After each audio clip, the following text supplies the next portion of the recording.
Good afternoon, ladies and gentlemen. Welcome to the session on research and development in the field of simulators.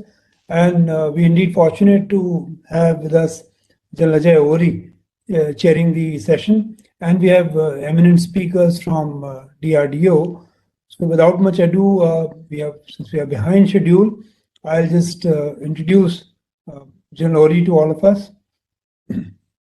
General Ori is a decorated soldier with long years of distinguished service, Sena Medal, and former Additional Director General of Infantry. Uh, he had attended the Technical Staff College course, commanded 2 Command, served as OIC, Officer in Charge Trials at Infantry School. Also has been Director of Project Management Organization F in SAS, that's Future Infantry Soldier as a System, and additional DG Infantry at the Army Headquarters. He has also served in counterinsurgency operations in J&K and in the Siachen Glacier. So we really couldn't have had somebody better who has also handled projects which are very close to modernization and simulation. Over to you, sir. Jai Hind and good afternoon, ladies and gentlemen. Thank you very much, sir, for giving us such a beautiful beginning and talking about myself. Without much ado, again, we are about to commence the session 3 on research and development. As indicated, I have been attached with the developing agencies for a number of years. To begin with, it started in year 1991. I remained as in Mao. We had number of interactions, and I have number of projects having developed concurrently along with them. To name a few, it is something like INSARS and faggot launcher adapted to Milan equipment, so-called Flame, and the automated motor fired data computer, and many more such projects related to infantry per se. Now I have number of interesting incidents. I will narrate them later if time permits. I shall not be stand between the eminent scientists we have. We have on the panel Dr. Sumant Mukherjee, scientist, G Institute for System Studies and Analysis, DRDO. He is going to talk to us on modeling, simulation, systems analysis for defense applications.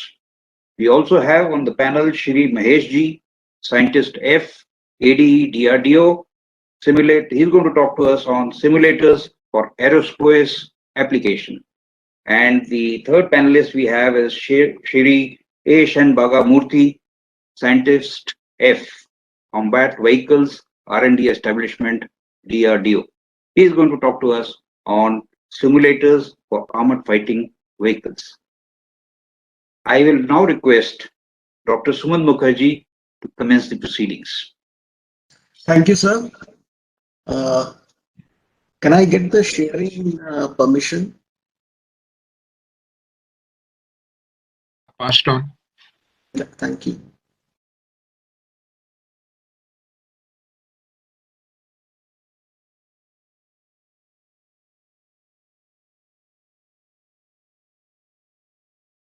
Sir, the topic given to me for this particular session is on modeling, simulation, system analysis for defense applications.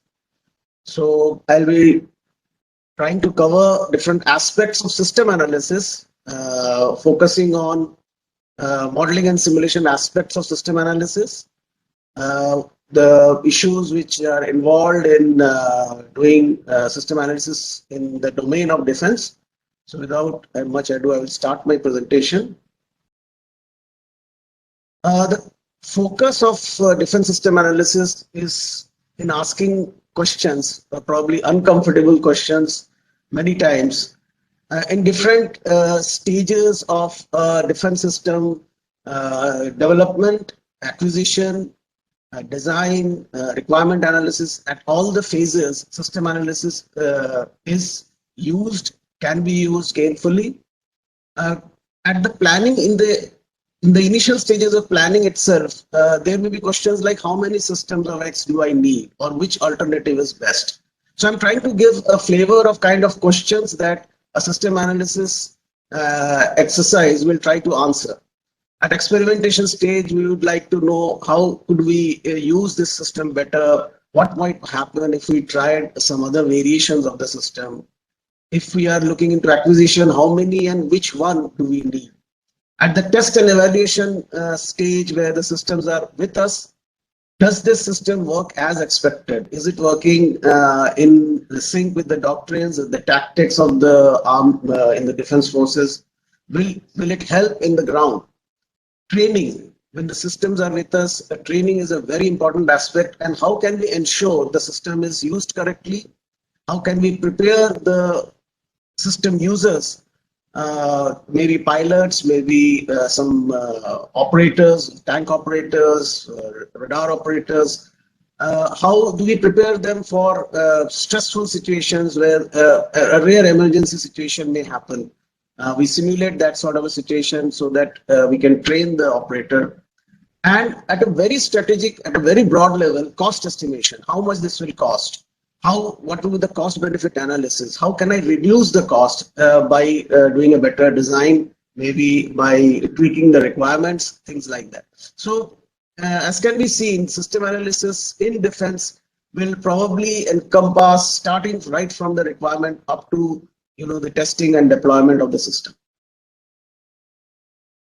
So the domain of system analysis as we practice in ESA is we try to look at it depending on the problem statement in terms of whether this analysis can be done as an analytical study, as a static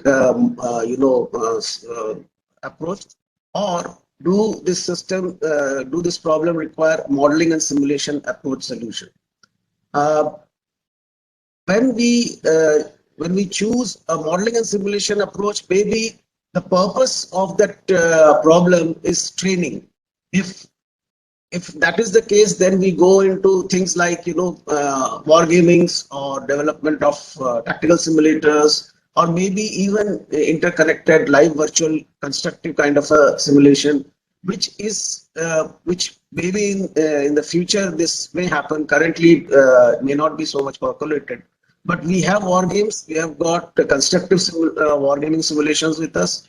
We have got tactical simulators, as previous speakers have talked about, and of course live trainings happen all the time. That is the bread and butter of defense forces. So probably we will have in near future LVC where all these components of training are interconnected together. Another aspect of system analysis in terms of modeling and simulation approach of developing solutions is decision support system. So you'll have specific problems for which a specific decision support tool is developed, so that it can enable the decision makers to make a better informed decisions. What are the motivations generally we have when we take up system analysis problems is for problem statements like development of concept of operations. We would like to analyze futuristic threat perceptions. For these are the broad areas where a system analysis problem may belong to. Then the output is probably the analysis of current capability and gap. That is the motivation which you have, that okay, what is the current capability the defense forces have, and what is required, and therefore what is the gap that needs to be fulfilled. Systems to be acquired or developed to fulfill this gap. So these are the kind of domains in which the system analysis problems are applied. And for this, as I said earlier, we have tools of decision support systems for evaluation and evolution of tactics, and for many other things. Wargaming mostly for training, but many a times for analysis, in analysis of employment, deployment of the systems, logistical processes that will improve the combat capability of the forces. So these are the kind of applications of war games and decision support systems which will be there. The outputs will be can be starting like at the requirement phases, like deriving the system specification itself.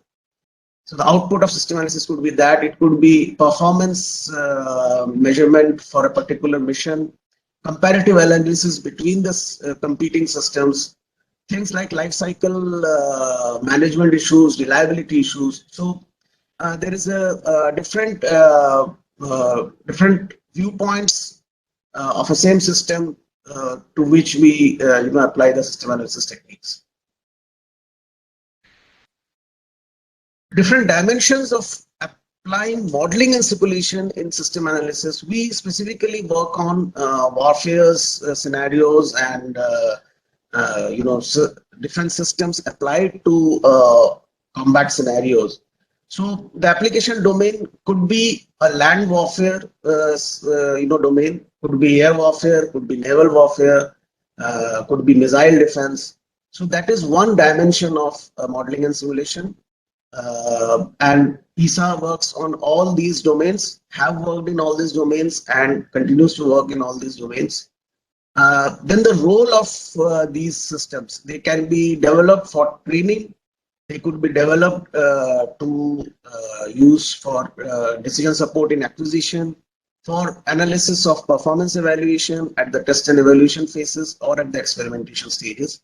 Some of these applications, as done earlier in ESA, I'll take up some case studies to give a better illumination of these things. Then the techniques which are used for system analysis. You have mathematical modeling, obviously, which is the core of a simulation system, which is actually implementing the physical, the logical processes involved in the reality. Process monitoring. The simulation itself can be static or it can be dynamic. The models can be static or dynamic, deterministic or stochastic. It can be discrete or continuous. The resolution of a modeling and simulation system can be at a very basic level of engineering. It can be at still higher abstraction of engagement. It can be at the level of mission, at the theater or campaign level, which are very highly abstract resolution. Strategic is the topmost resolution at which these models can work. So if you see, there are different dimensions to developing a modeling and simulation approach to a particular defense application. So I just want to focus on this resolution issue a little bit more. The models developed are totally dependent on the kind of problem statements which we are trying to solve. So in our systems lab, most of the modeling and simulation activity will probably focus on the engineering aspects, where actually the nitty-gritties of the physical processes, at the very high resolution, these models are being developed to mostly tackle the design issues. If we go one level up, we are now talking about a system. At the system level,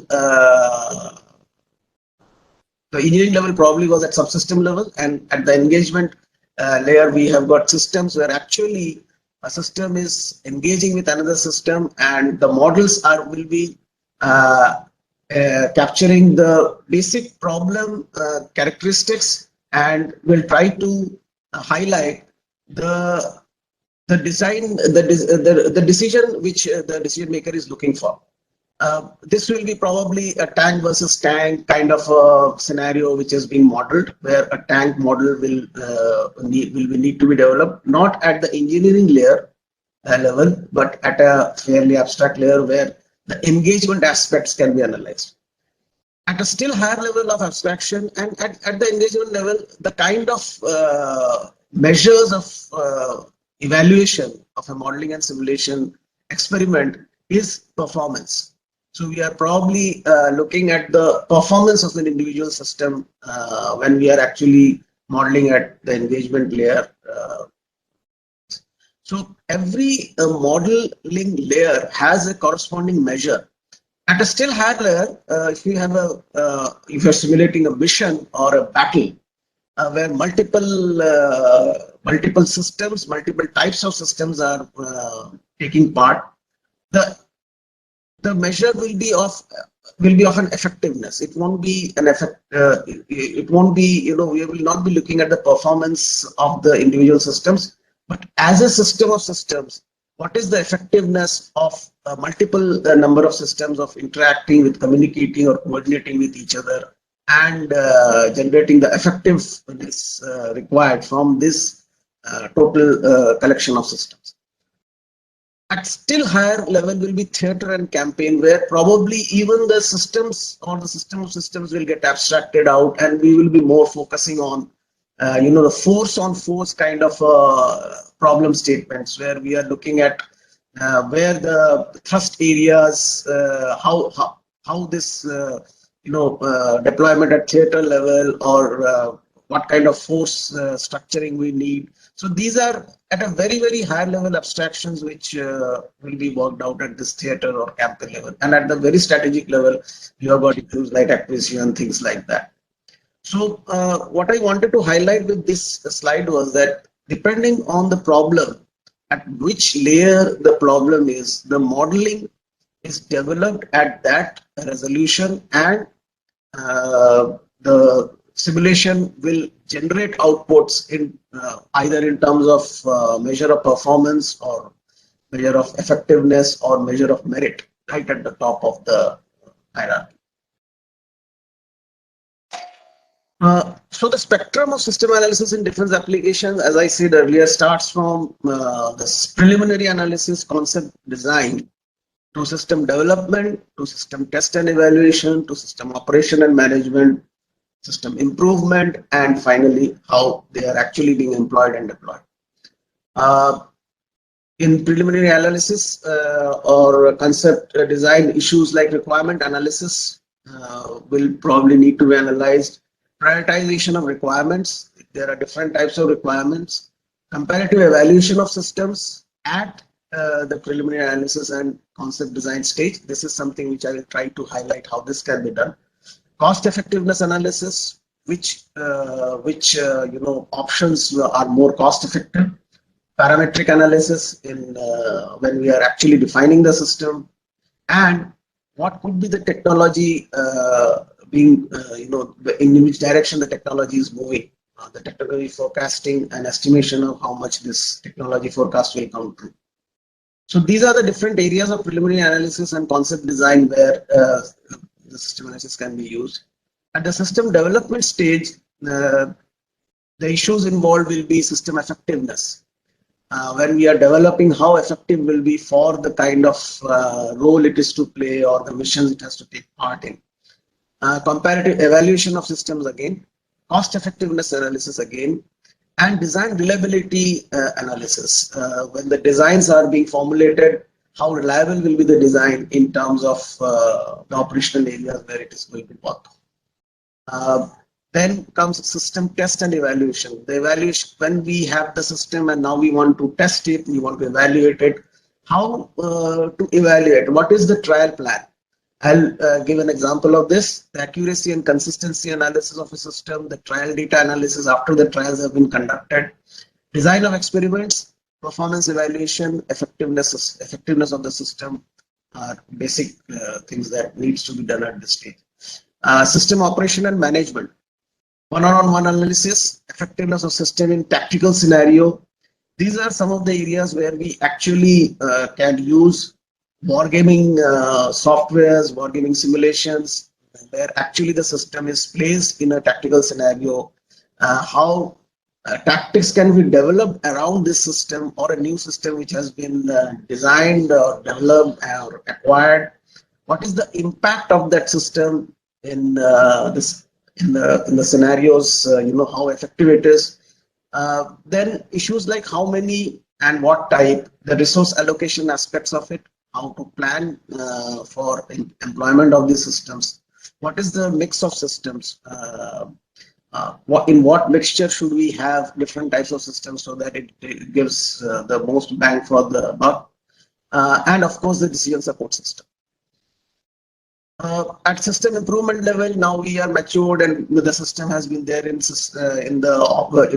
services for some time, and you would like to upgrade it. So things like reliability analysis, how reliable it has been, the data are available now, and we would like to improve the system, how the system can be modernized with the latest technologies, and then of course what if analysis in a in the newly developed operational scenarios that may require these old systems to work in. And finally, the employment and deployment, how best to employ these systems, how to deploy these systems. So I'll take up some of the aspects of this in a little bit more detail. Coming to preliminary analysis and concept design, if we have this design, this requirement is, now there is no system. We are just at the requirement stage, and we don't have any data, we don't have any system, and we would like to evaluate different requirements, different parameters which the visualized systems would have, and which will be the most effective. So we can use analytical hierarchical process. This is a very popular expert opinion based approach for comparative evaluation. The basic question that may be being asked here will be the tank, suppose in the domain of armor or tanks performance. If you have multiple tanks, different types of tanks to choose from, and you would like to evaluate them. Now these remember, these are not the systems which are available to you. These are future requirements, and you are going to take a decision on one of the path, and how to go about evaluating something which is not there. So experts who have been there in this field, they are actually giving their opinion in a structured manner. For example, in tank performance, there will be some major issues which needs to be evaluated, like firepower, the mobility or the protection of the tanks. And each one of them will have some sub attributes. Firepower will have main gun, secondary armament, ammunitions, fire control system. So many attributes will be there. And what these experts will actually do is that they will rate based on the projected parameters of the system, how effective they feel that this particular parameter will be and also how much this particular aspect needs to be weighted. So AHP is used after this collection of data from the experts. What this technique does is that it removes biases. It uses something called eigenvalue to actually remove the biases which may be inherent in the expert's opinion. So the benefit of the system is that this is a kind of approach which can be taken when we are right at the beginning of requirement analysis, or we are at the stage of preliminary analysis or concept design. Then to go further down the line, if we have, now we are in the system development phase, and now more or less some designs are available, and you would like to evaluate, you would like to do some system analysis on the kind of designs which are there. So here an example would be that what is the hit probability of a tank? So what will be the first round hit probability of the given design, and does it fulfill what the system requirements projected by the users are? So this will basically have the errors which are there in the systems, in the design systems which has been taken into consideration. These errors are to be fed into the model. Here we are taking a specific example of fire control system, and the sensors, the sensor errors, the gun system errors, fire control system errors, these get fed along with the typical environmental and sensor typical environmental disruptions that take place, and also the effects of ammunition dispersion, the gun errors, the stabilization errors of line of sight stabilization errors. These kind of errors apart from the sensor errors, which actually the FCS is taking directly. These are fed into the model, and we generate the first rate hit probability, and then we evaluate at different target sizes and at different ranges. What is the hit probability that is getting generated by this model? And at this stage, what we can do is that when we generate, when we get the hit probability values, we can actually go back and tweak the errors which we were allowing in the systems. So if you are not able to achieve the required hit probability at the required range and for the required target size, then maybe you need to go back to your design board and start using a better sensor, maybe start using better gun system. So, and all this have a certain cost issues involved with them. So it's always an optimization between having the best system and the most cost effective thing. So that is where these kind of tweakings need to be done. This is at the design stage. We can use this particular approach. Then suppose we have the systems available now, and we want to evaluate that system in this particular instance. Probably we have a trial plan. Now, that how good is that trial plan? There will be a number of issues when we are designing a trial plan. What type of suppose we are evaluating tank accuracy, the probability of hit, and associated confidence factor, which this probability of hit is actually will be achieved. So in this evaluation of trial plan, we would like to decide what kind of approach that should be taken in terms of number of batches of firing that should be done, and how many rounds should be there in each batch. So the issues like what is the meaningful confidence I can achieve with a particular configuration of number of rounds and in a batch, and the total number of batches that should be there. Obviously, things like single trial with one round batch will not be able to give you any inference, and it will not give you any reasonable amount of confidence is whatever output is there. So it is in these kind of problems that evaluation of trial plan can be done using system analysis. So this I gave a 2 or 3 scenarios of different stages of system development where a system analysis techniques can be used. In conclusion, the system analyst will use the tools and whatever data it has, and it will use a wargaming system which actually generates complete scenario, tactical scenario, or maybe use specific operational research of system analysis tools to solve the problem, and that problem will totally define how system analyst actually creates the models and creates the simulation to solve his problem. And the kind of problems a system analyst will solve is maybe in performance evaluation, optimal deployment pattern, tactics and operation evaluation, force ratio, force potential, induction of new weapon systems. So the areas where these problems will come from can be very specific to very abstract, and as the abstraction goes higher, the modeling challenges become more and more.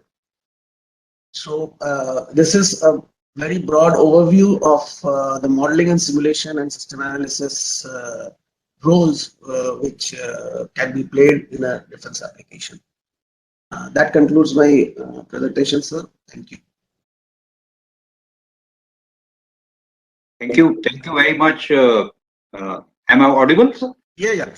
Okay. Thank you very much, Dr. Sumant Mukherjee. It was a very insightful presentation and taking us to a different dimension altogether. I would like to exchange some views with you, or maybe a question and answer stage. And I think that what you are doing probably should get back to the user also. You see, at no point of time, I have been in this process for almost 10 years, and I have interacted with your organization only once when I was ADG infantry. There is a gap, Yeah. and this gap needs to be covered in order to see that the time frames are met, the quality, the characteristics, the QRs, the trial plans, and they are not tweaked in between by various biases. In Correct. fact, your organization should be an independent organization. To be very frank, an institute which is not part of the DRDO. You're doing by what I see through the slides and what you said, it's a very scientific approach to the entire process. Thank you very much, sir, for enlightening us, and we'll interact a little more in the Q&A sessions. Thank you very much once again.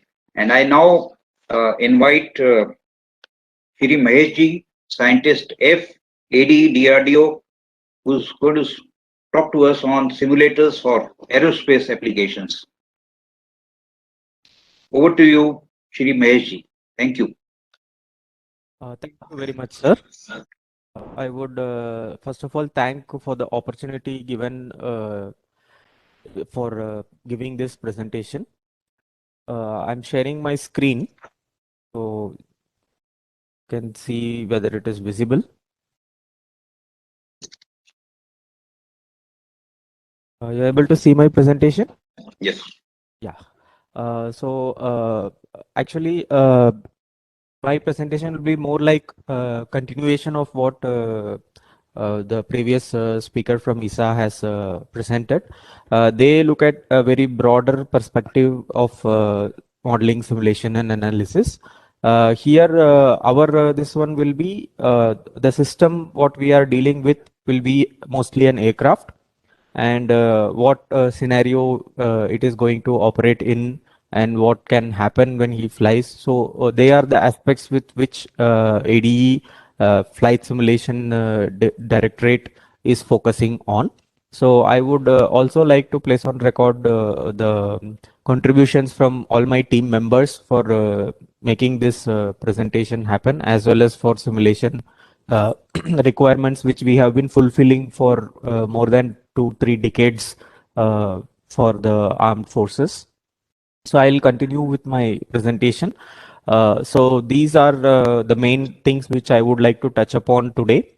One is the major needs for flight simulation, types of flight simulators, the major elements of flight simulators, the fidelity and ADE's experience, and interoperability of simulators, and extended reality, which is mostly like the recent trends in simulation also, using AR, VR kind of applications, and also use of AI in simulation, because this is one area where a lot of inferences can be obtained, as well as scenarios can be planned to get a better use of the system, as well as the pilot who is operating the system.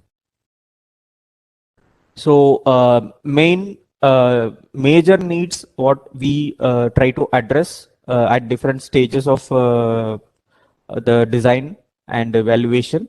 During conceptual design, for arriving at the specifications, we start doing some desktop-based simulations to tell key performance specifications of aircraft, how it should be, like what should be its range, endurance, and say payload carrying capability kind of things.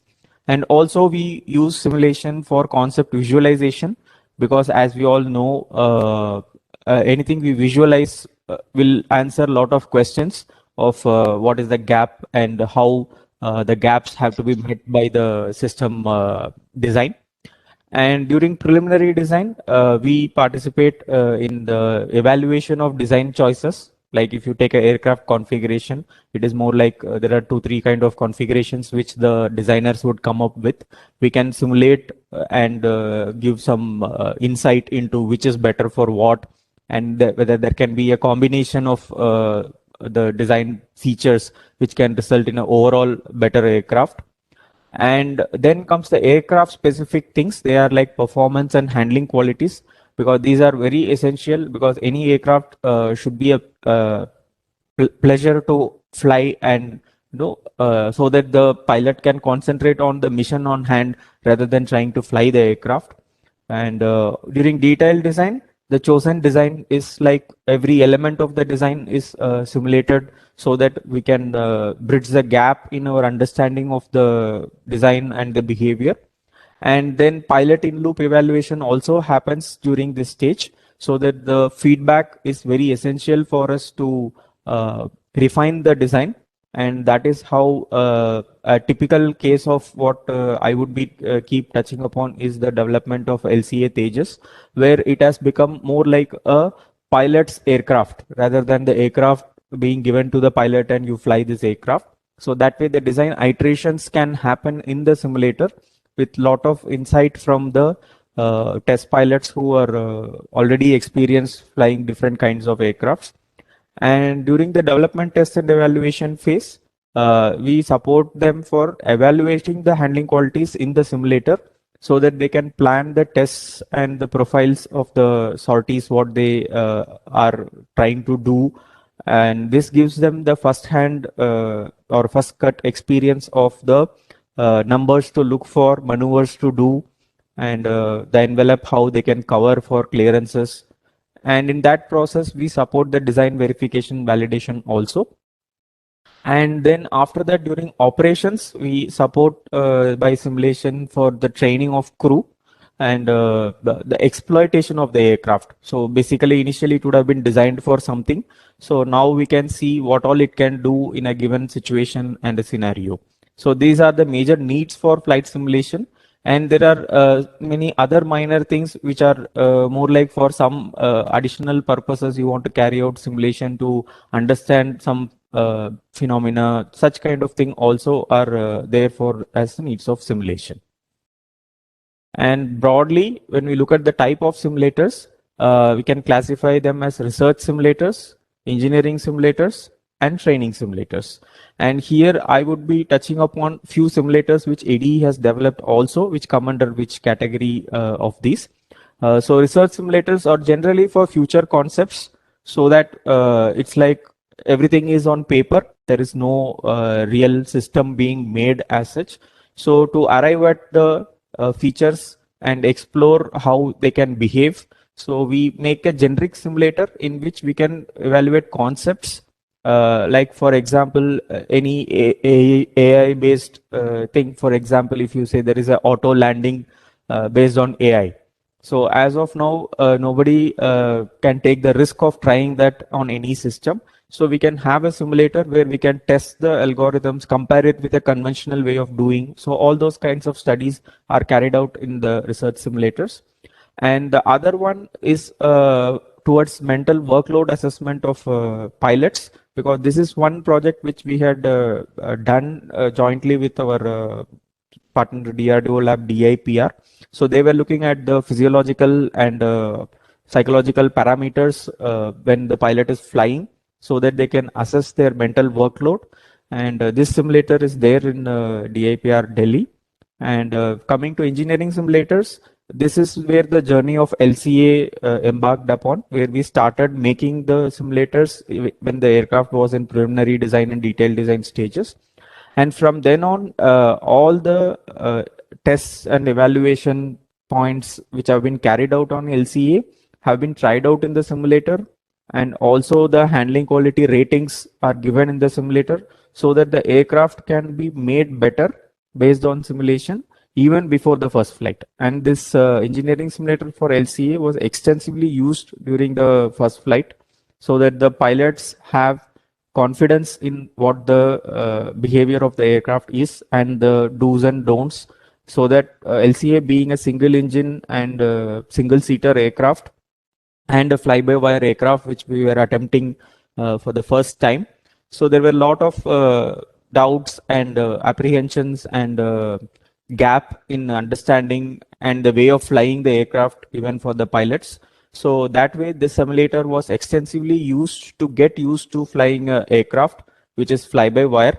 and without any mechanical backup or a standby system available.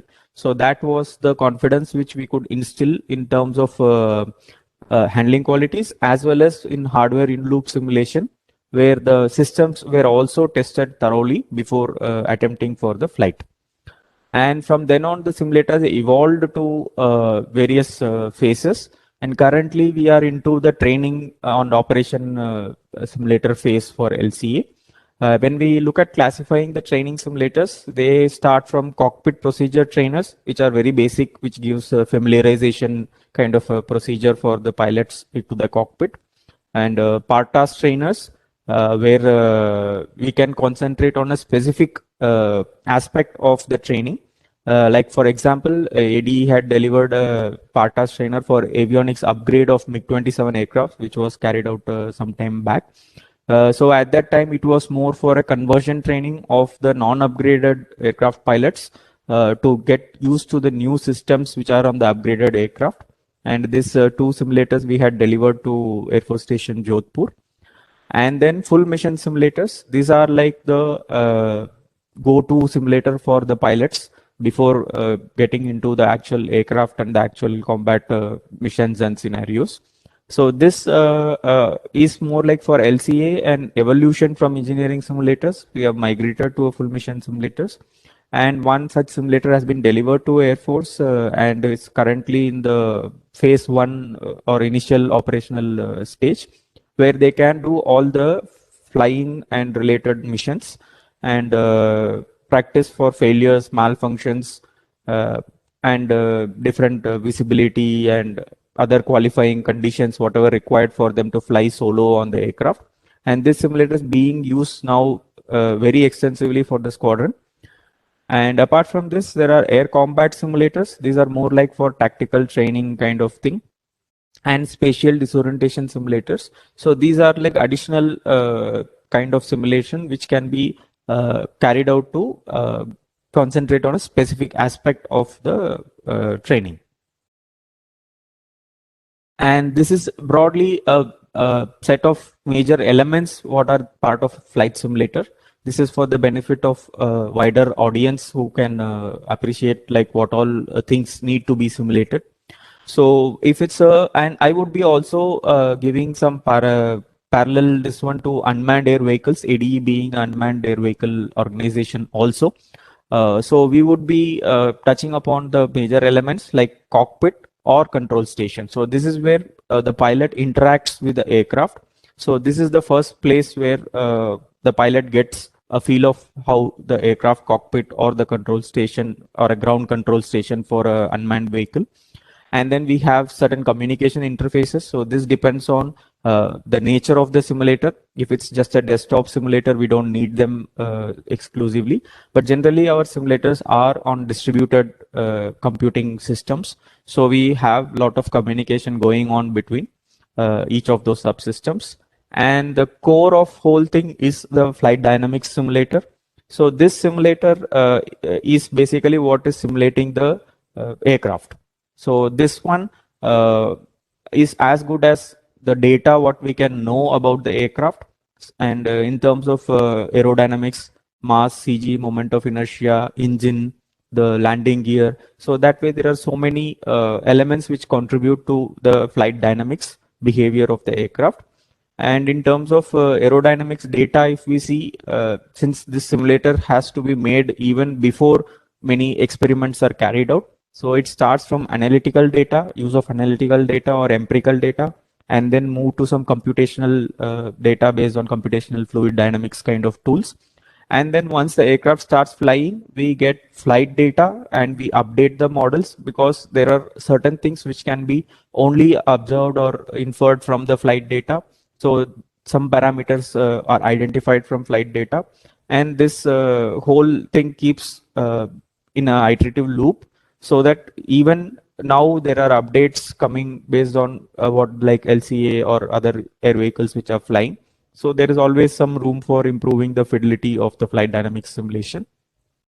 The other one which becomes a critical tool for training is the aircraft system simulator. So this means the pilot can interact with all the systems on the aircraft for procedural training, and for understanding of the behavior of the systems and the interaction between various systems and the dependencies, so that the pilot is almost feeling at home when he reaches the actual aircraft. And when it comes to expansion to a full mission kind of a simulator, so we have a mission scenario simulator where this will be simulating everything else which is there in the scenario, maybe another fighter aircraft or a group of aircrafts or some threats, ground-based, air-based threats. And in this particular aspect, we are actually closely working with our ESA lab, where they have solutions for wargaming and analysis kind of thing.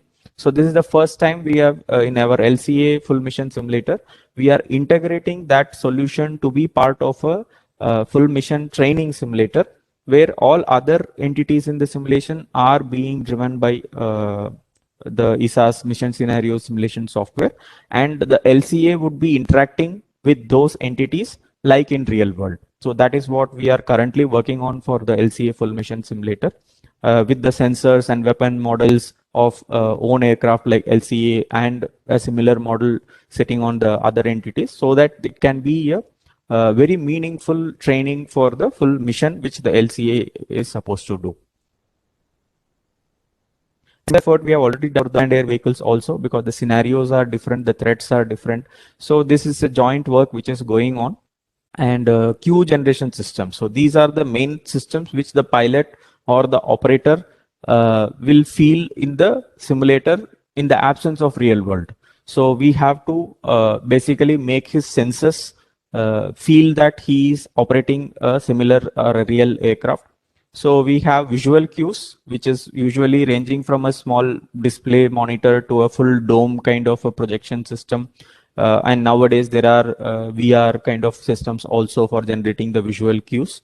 And oral cues, this is again essential because there are a lot of warnings and noises keep coming, happening in the aircraft when he is flying. And motion cues, because our body is the most sensitive to motion. And in this case, motion cues are more extensively used in civilian simulators, because there they are more interested in simulating the attitudes or the orientations of the aircraft. But in case of a military, a fighter class of simulators, what we have understood and the literature also is taking us through is with the high fidelity visual simulation and motion given to his seat, we can achieve the effect what is required. And further, the rates of the motion platforms what are currently there due to their electromechanical or mechanical kind of a system, the limitation is the rates at which they can move, which cannot mimic a fighter aircraft kind of maneuvers, and it gives a lot of negative queuing. So that is why for most of the full mission simulators, we go for fixed base full mission simulators and augment them with a wide field of view, immersive, high fidelity visual sceneries, and a motion queuing seat, which can simulate a orientation and not orientation, the movement of his eye point with respect to the aircraft when he is pulling G's and maneuvers like that. And also the system is augmented with a G suit inflation and deflation system, so that he gets a near realistic feel of onset G queuing, not the sustained G queuing as what is given in the motion platforms, not even the motion platform. There are some simulators which are more like centrifuge, where they can give even the sustained motion queuing. Also, we have an instructor operator station. This is where the whole simulation is controlled, monitored by an instructor, and we can inject some failures, and we can see how the aircraft behaves in case of an engineering simulator, and how the pilot interacts and reacts for these things.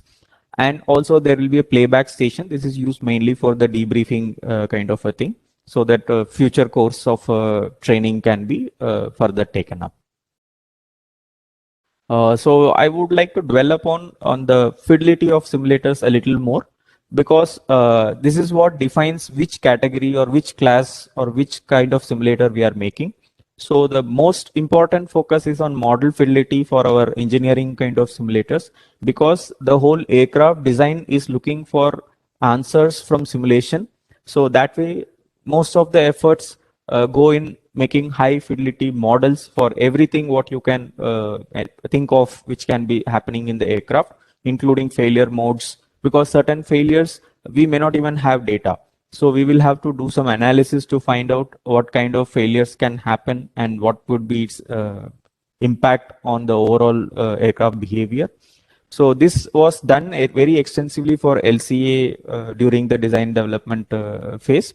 And after that, the equipment fidelity, this means what the pilot sees, what the pilot has in the cockpit, because these have to be exact replica of what is there in the actual aircraft. He cannot have a different kind of switch or a panel or a control.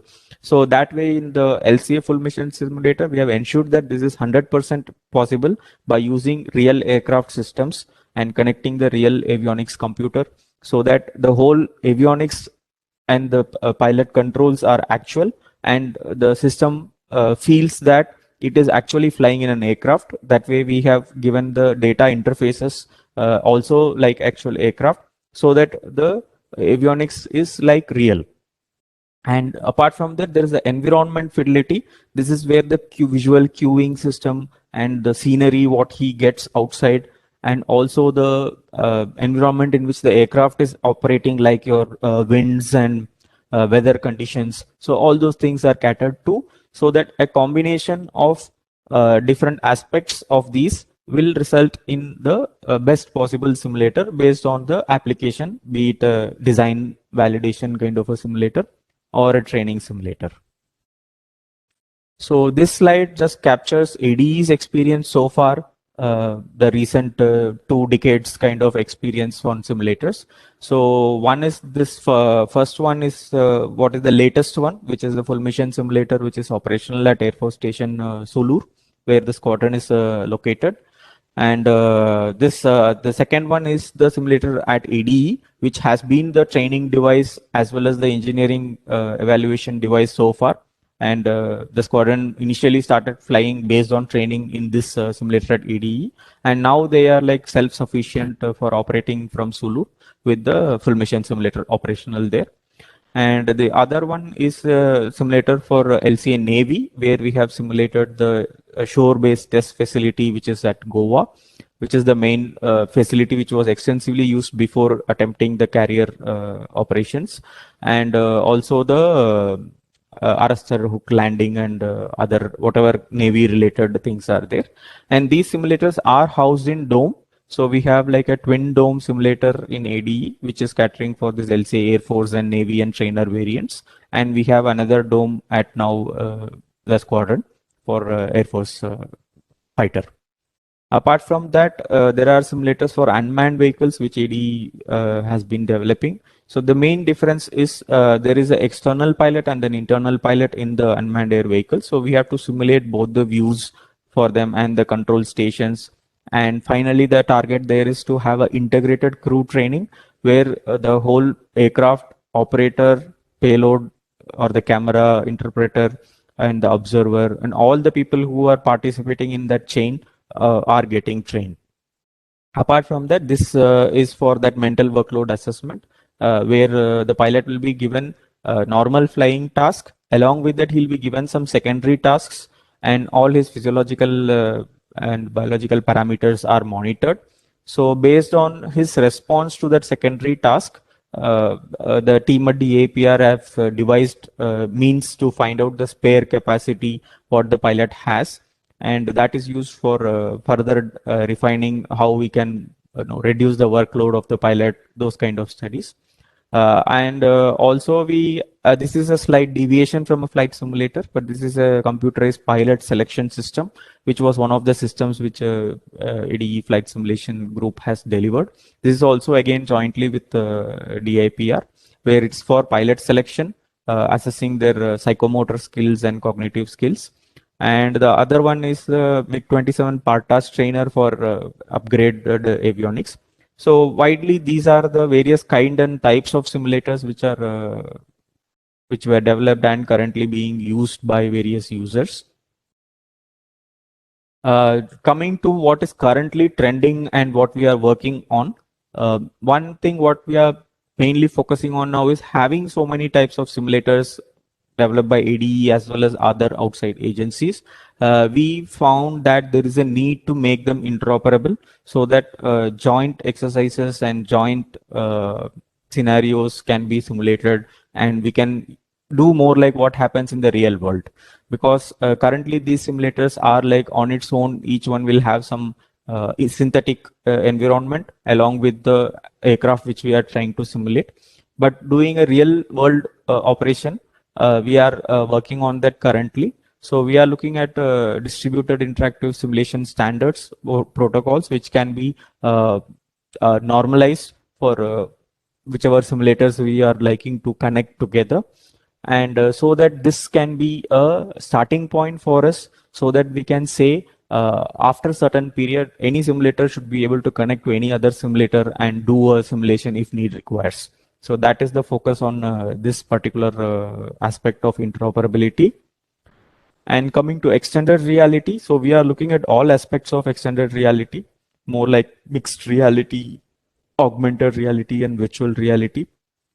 So here we are actually, if it's a pure VR application, it's a different kind of approach which we have to take. But in our case, it may not be a pure VR application, because most of the time the pilots would interact with the physical cockpit, physical switches, panels. So we are looking at either one way of virtualizing them so that we can give a VR based training, or we can go for an augmented reality based training where he is more like the synthetic things are shown for him in the display and synthetic way, but the physical cockpit he can still interact with. Also, we are looking at real-time tracking of his hands, actions, and head and eyeball movement, and also the geo-specific visual generation for VR kind of application, because all these right now the rendering and generation happens for a projection system or a display kind of application. So we are studying the nuances of what happens if we can generate the scenery for him for a VR kind of application, and also some minimally intrusive haptic gloves for his detection or motion of sensing the motion of his hands. This is because usually the pilots have their normal gloves which they use for flying and training. So we should not be totally intrusive on that.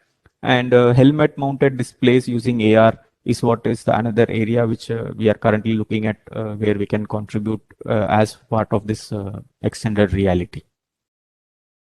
And coming to the latest, this one, now it's like AI is everywhere trying to help us to get better insight into what can be done. So here I am touching upon the use cases or applications of AI, what we are looking at in flight simulation kind of perspective. One is pilot imitation learning. So this is more like we can understand behavior of a pilot, and if we can model AI based pilot, it can participate in the scenarios without having to explicitly tell what it should do. So that is the main advantage of bringing in AI. So we are looking at now recording the data of what pilots are flying and doing a model for AI so that it can start generating the commands like what pilot is giving. So this is at a very beginning stage now. And also we are currently seeing whether we can do this workload estimation based on facial expressions. Currently some eye tracking kind of things are there, but this is more at a generic level so that even the smallest workload change can be estimated.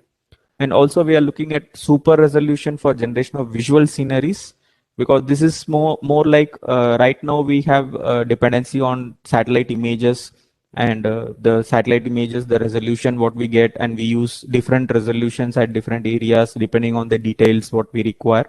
So whether we can look at generating a high resolution image from a low resolution image. So this is another area where we are looking at simulator applications.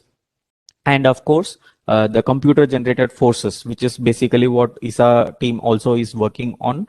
We are looking at machine learning algorithms for them also, so that when you make a scenario, right now what happens is we define rules, we say rules of engagement, we say what a particular entity in the scenario should do. but it is not very intuitive when it comes to a real world. So that way there is some kind of predefined things which are sitting inside in the computer generated force as scenario.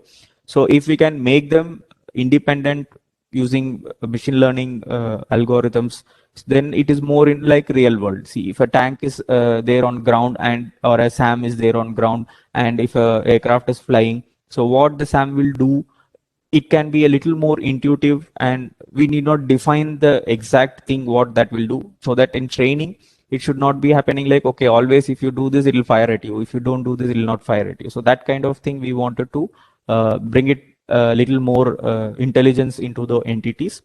And also pilot clustering. So this is basically to look at which pilot is good for what.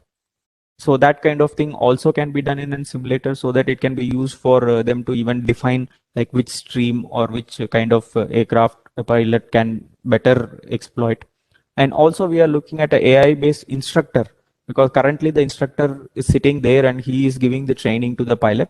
If it can be an AI based instructor, then it can see how the pilot is undergoing the training and what are the mistakes he is likely to do. And this can be used for finding out the deficiency and improving upon in the training scenario. So that's all I would like to present actually, and thank you for the opportunity given. Over to you, sir. Thank you very much. I pronounce your name, sorry, as Mahesh. It is, I think, Magesh. Yes, sir. So thank you very much. And in fact, it was a very nice expose on AD's approach and achievements in aerospace application.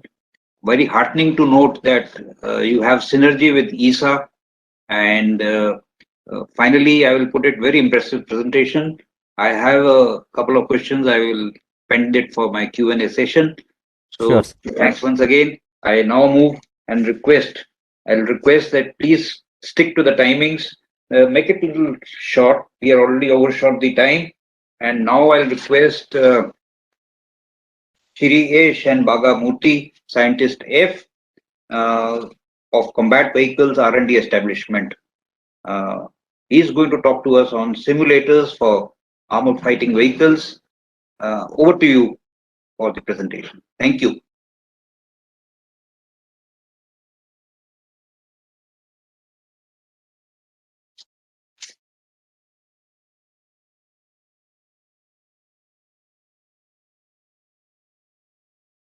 Hello.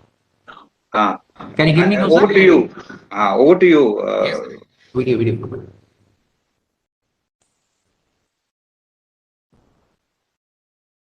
Just a minute. I'm finding video. Okay.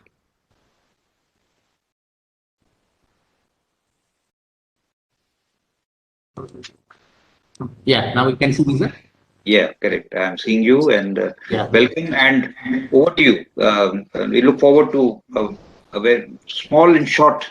Yes, sir. Sure, sir. I will space my times and yeah. Correct. Thank you. Next. Yes, sir. Yeah. Just brief about my organization, sir. We are situated at Chennai, and we are working on design and development of tracked vehicle. And we developed MBT Arjun, and we worked in combat in Gurudajaya, bridge tank for T-72 tank, and armored ambulance also we made. And we transfer our technology with the production agency for making Arjun MBT production. And we are working on design and development of training simulators. And our robotics division is working on unmanned ground vehicles. And we are making gearbox filters and bearings for aircrafts also. Now currently we are working on landing gear controller for custom to UAV also. So we work along with the Semilac for the certification related work, and also with the ADE also. This is the main battle tank Arjun which we made, and Mark 1 tank already is supplied to 43rd Armored Regiment and 75th Armored Regiment. Now Mark 1 Alpha tank is also in production stage, sir. And you all know it has got a superior firepower, mobility, and protection which is required in the battlefield. Next, sir. And as far as training simulator development is concerned, we get a G-square from user, and convert those GSQR into a specification document. And we made a design and develop the simulator through technology development, technology demonstration projects, and then fine-tune the systems based on user feedback. Here, generally, we involve during our design reviews and all, we involve our SDD division from Secunderabad. And after making the simulator, production activities and all, we done through the production agencies. And also, we help user in installing simulator systems at their regiments. We already made almost some 9 simulators for battle tank training purpose. And all those simulators were installed at 43rd Armored Regiment and 75th Armored Regiment. And also in the Ahmednagar also we commissioned our simulators. I will touch upon some of the simulators. And we all know about our need for a training simulator. It's a cost-effective solutions wherein you can train the crew on modern threats as well as warfare scenarios. And the crew will get the exposure about the equipment and extract mainly the best results out of the equipment with the help of simulator. As far as driving simulator is concerned, the crew will get all driving related aspects under different terrain conditions, how to run the tank, how to drive the tank, all those aspects can be trained. And as far as gunner is concerned, mainly on the laying, firing and decision making abilities can be trained with the help of a simulator. With the help of simulator, you can conduct a safe round the clock 24/7 training on a standardized training environment. It's an eco-friendly training is possible because no need for me to go to a real field for training the crew. Inside the room itself, I can train him without using the live ammunition. So it's a cost-effective solutions. So we can make a simulator for technical, tactical, as well as maintenance-related training, which we are working now. If you look into the advantages, we all know it's continuously available. We can generate enemy targets, battlefield situations, and tactics can be possible in an operational environment, and also control training with rehearsals and reviews. Because we can put the crew repeatedly in the simulator, and this training actions can be recorded and replayed. And after action review, with the help of that, we can again further improve the qualifications of the crew. And all failure modes can be simulated in the simulator and see how quickly the crew reacts based on the failures introduced by the instructor. And the wear and tear of the actual equipment is also not there. No risk for the man and the machine with the help of this simulator. As far as economics is concerned, the simulator cost is coming roughly around 30 to 65%. If you look into AD's standard of high mission simulators, and when we compare to the aircraft cost, it will be coming around roughly 60 to 65%. If you look into the operational cost, it is coming around 8% of the equipment cost. So through simulator, we can recover the cost within 2 years, and the training time also getting reduced in the actual equipment. When we make for tank-related simulators, the realism in the simulators mainly depends on how you are modeling the system behavior into the simulator, and also the external world which is governing in terms of operational requirement as well as other queuing systems requirements, which is already covered by my own colleague from AD on motion, oral, visual, all these aspects, and also the real-time and non-real-time aspects, responses required into the simulators has to be modeled properly. And also the feedback analysis, which mainly discuss about the crew performance requirement and the crew performance evaluation based on the after-action reviews requirements also to be worked out in the simulators. And as far as tank-related simulator training is concerned, the focus should be more on vehicle dynamics model, which is governing, because the ground disturbance experience in the tank is very, very crucial, and not like an aircraft. Once during landing and takeoff, we will have a disturbance, whereas in case of tank, the simulator realism is depends mainly on the inputs which we are going through the ground. The inputs which we take normally mainly on the soil characteristics, terrain topography, weather conditions, and other visibility conditions, and also other tank-related parameters coming from dimension of a tank, moment of inertia, center of gravity, then engine characteristics, then other drivers inputs also play a vital role. When he steer, when he moves his handle, then selecting the gear, all these parameters has to be going as an input to my vehicle dynamics model, so that this will be dealing about ride and handling characteristics of the total vehicle will be coming through the vehicle dynamics model. Next, sir.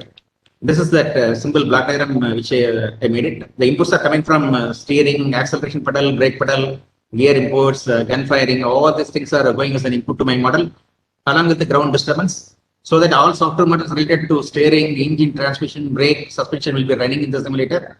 And the output which I am getting is on in terms of forces, acceleration, velocity, and displacement. And these output will be going as a input to my motion system, so that the ground disturbance can be really implemented into the simulator. Next, sir. So this is how the compartment look. You all know that inside the simulator, you should have a 1-to-1 replica of the actual equipment compartment. This is what we made in the Arjun driving simulator. The driver cabin is mounted on the sixth of motion system. And there are two types of driving we are training him, sir. One is the hatch closed condition training, in which he will get the sceneries all through the episcope and periscope. Whereas a hatch open driving simulations also we made, in which 5 projectors in which we have projected the scenarios on the projected screen, so that under hatch open conditions, the crew will get trained on the realistic battlefield environment. Here we were using all Vega Prime related tools, which was discussed in the morning session by our EDS friend Mr. Ravikran. Yeah, we have taken help from them for modeling all these things, and terrain modeling and all we have taken help from our own laboratory from Delhi Defense Terrain Research Laboratory. So all geospecific terrains were modeled realistically into the simulator, sir. Next slide. This is how the queuing systems, which was discussed by my AD colleague, mainly on the overall aspects, environmental markups, tactical force field requirements, and then visual cues, then motion cues mainly to generate the realistic ground disturbance. These are all almost touched upon my AD colleague. The cues mainly helpful for immersing the crew in an actual virtual battlefield environment. This is what the requirement, and most of the costs the simulators spend mainly for spending money on the visual cues side. Next one. So as far as looking to the functional requirement of visual cues, we will have to generate a different terrain. Here we have made a geospecific terrain for our training in terms of Pathankot, Mahajan, and Pokhran areas and all. We modeled realistically into the simulator, and all minor features like houses and dam, all these things are already built into the scenarios. Then scene changes are realistically made as per the crew actions, mainly in terms of vehicle speed, how fast he is moving the handle. Then other special effects needs are projected during firing, explosions of ammunition. In our case, main gun ammunition, FS or hash, then other machine gun firing. All these parameter factors are introduced into the simulator, and fording exits also can be done, sir, so that underwater effects needs to be brought into the simulator. Then other collision effects also we achieved in the simulators. Next one. This is some of the snapshots which we could make in the simulators. This we made through our EDS, using EDS tools we made it, sir. And also we are using medallion tools mainly for our vehicle aerodynamic modeling purpose. Next. As far as instructor console is concerned, mainly instructor will brief the session by defining the exercises, by defining the targets recommended in the scenarios, then plan these exercises, then introduce some more malfunctions and see how quickly the crew reacts. We have got a provision for recording the whole actions of the crew, and then debrief for him whatever mistakes done. Then he can introduce the failure conditions and see how quickly the crew reacts. Then finally he can evaluate the performance in terms of ranking. For as a driver, gunner, commander, all put together, he can generate the evaluation report. These are all the functional requirements we projected in the instructor console, sir. Next one. This is our screenshots, looks sir. Login screen, then monitoring screen, switch status screen, scenario you can edit. He has got a 4 monitor in his console area through which he can set up the exercises and monitor all crew actions. Next one. Sir, as far as tank training is concerned, we plan for 4 levels of training. One is a CBT level training, wherein only a soft panel switches through which we can explain about controls panels which is available in his compartment can be briefed. Then we made a Porter's trainer by which the crew will get a psychomotor skill aspects can be trained on that. Then high fidelity simulator wherein complete motion platform in which he will get trained on that. Then network centric simulator wherein collaborative combat team training is possible. So if you see the training ladder, the training difficulty increases from level 1 to level 4. So this kind of ladder we followed, sir. And we made different types of simulator. CBT based simulator on a PC environment, you can train different compartment hardware functionalities. We can explain to the gunner and driver, so that easily once we put him inside the compartment, it will be easy for him to understand about various compartment hardware, what is available. Functional simulation aspects are already trained in the CBT itself. We are given a bilingual help, online help for self-learning purpose. So the operational sequences, procedures, warning can be taught in the CBT itself, sir. Then next level, next one. Next one, we made a Porter's trainer in which actual gunner compartment will be there, sir. Then again, instructor session through which we can monitor his actions, and then we can ask him to do firing exercises by moving his handle and all, so that his psychomotor skills can be improved with the help of Porter's trainer. So this also we made 3 numbers and supplied to regiments. Next one. Then this is a container based. This is based on the user requirement. All gunner station, instructor station, the record optics requirements were projected and kept inside the container so that easily you can mobilize wherever the regiment moves. For that purpose, we made the container based simulators also, sir, and 3 such systems we already made and given to regiments and ASC and Ahmednagar, sir. The next one. This is a full-fledged simulator, driving simulator. 2 numbers we have given to SSC and Ahmednagar, sir. Here the driver can practice on all his exercises on the 6-DOF motion system. The statue open driving, which is one of the best feature available in the simulator. The next one, this 2-number driving simulator we may given to SSC and Ahmednagar, sir. Next one. These are all some of the snapshots, how they are carrying it out, fording exercises, other negotiating different undulated terrain. Next one. This is about the turret simulator, which is already available to CDRD, sir. 2 numbers, three turret simulators we already got, and we are planning to give 2 turret simulators to regiments.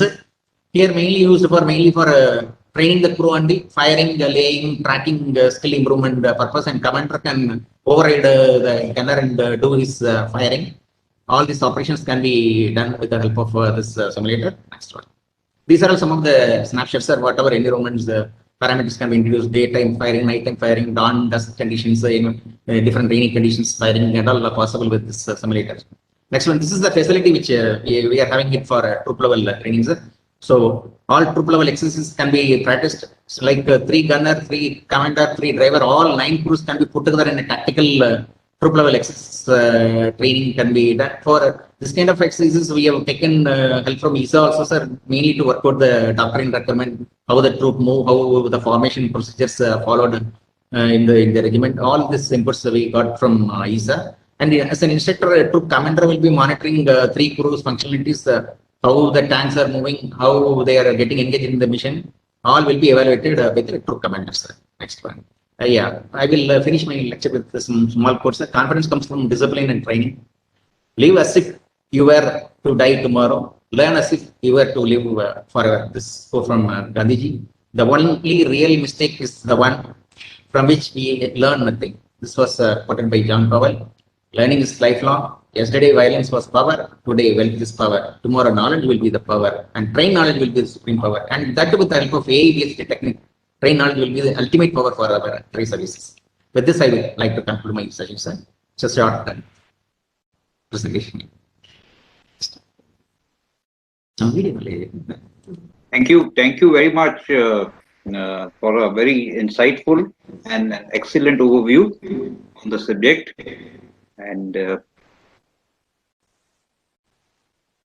And thank you once again. A very impressive one. And I like the way you have made a level of training ladder, a good concept. You slowly graduating it further. Yes, sir. Gradually. Once again. And I will like to probably close the session if there is no questions, sir. Are there any questions, sir? Ravi, sir. I don't see any questions there. Thank you. So, okay, sir. Because we have overshot the time, I will request that if we had any questions, we can approach you directly. And once again, as a closing remark, I will say that it was a pleasure and a proud privilege to chair this session and get the feel of reassurance.